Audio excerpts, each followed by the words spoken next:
केरल के मनोनीत मुख्यमंत्री वीडी सतीशन की गणेश परिक्रमा और कांग्रेस में आंतरिक कलह की अफवाहों पर केसी वेणुगोपाल ने पूर्ण विराम लगा दिया है। वेणुगोपाल के एक तीखे बयान में विरोधियों और मीडिया के कयासों को पूरी तरह शांत कर दिया गया है। आइए जानते हैं कि आखिर वेणुगोपाल ने ऐसा क्या कहा है जिसने केरल में कांग्रेस की एकजुटता और सीपीएम और बीजेपी के लिए एक नई कहानी लिख दी है। देखते हैं। नमस्कार, मैं हूं आकांक्षा और आप देख रहे हैं न्यूज 18 का डिजिटल प्लेटफॉर्म। केरल विधानसभा चुनाव 2026 में यूनाइटेड डेमोक्रेटिक फ्रंट यूडीएफ की प्रचंड जीत के बाद राज्य में मुख्यमंत्री पद को लेकर चल रही तमाम राजनीतिक अटकलों और अफवाहों पर पूरी तरह से विराम लग गया है। कांग्रेस के संगठन महासचिव और कद्दावर नेता केसी वेणुगोपाल के एक धमाकेदार बयान ने न केवल पार्टी के भीतर असंतोष की खबरों को खारिज कर दिया है, बल्कि उन विरोधियों के मुंह पर ताला लगा दिया है जो कांग्रेस में सिर्फ फटौवल और आंतरिक कलह की उम्मीद लगाए बैठे थे। दरअसल तिरुवनंतपुरम में मनोनीत मुख्यमंत्री वीडी सतीशन के साथ एक महत्वपूर्ण बैठक के बाद वेणुगोपाल और सतीशन दोनों मीडिया के सामने आकर के उन्होंने जो बातें कही उसने पूरी राजनीतिक बहस का रुख ही मोड़ दिया है। दरअसल पिछले कुछ दिनों से मीडिया और विपक्षी दलों द्वारा ये नैरेटिव बनाने की कोशिश की जा रही थी कि केरल कांग्रेस में सीएम पद को लेकर भारी गुटबाजी चल रही है। चर्चाएं थी कि वीडी सतीशन के नाम पर केसी वेणुगोपाल और रमेश चेन्निथला जैसे वरिष्ठ नेता पूरी तरह सहमत नहीं है और सतीशन द्वारा लगातार किए जा रहे दौरों को इसी कलह को शांत करने की मजबूरी बताया जा रहा था। इन सभी कयासों को सिरे से खारिज करते हुए केसी वेणुगोपाल ने बेहद सख्त और स्पष्ट लहजे में कहा है कि इस मुलाकात में कुछ भी असामान्य या अजीब नहीं है। वीडी सतीशन केरल के अगले मुख्यमंत्री बनने जा रहे हैं। पार्टी हाईकमान ने यह फैसला लिया है और हम सभी इस फैसले का पूरी तरह सम्मान करने के लिए बाध्य हैं।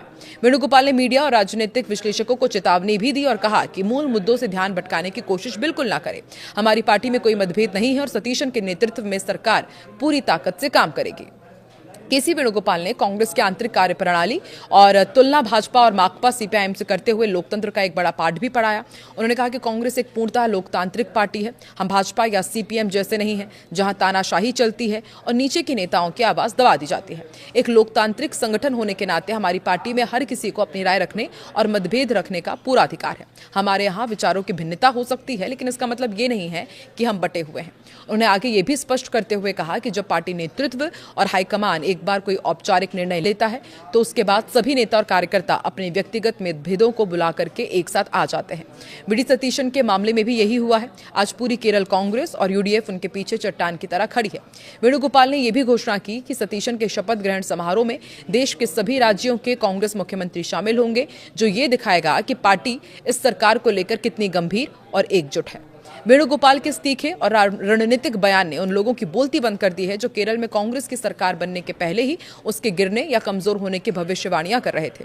चूंकि केसी वेणुगोपाल खुद मुख्यमंत्री पद की रेस में शामिल माने जा रहे थे, इसी कारण जब उन्होंने खुद आगे बढ़कर सतीशन के नाम पर हाईकमान के फैसले को अंतिम और सर्वमान्य बताया तो पार्टी के भीतर किसी भी प्रकार की बगावत या संतोष की संभावना पूरी तरह खत्म हो जाती है।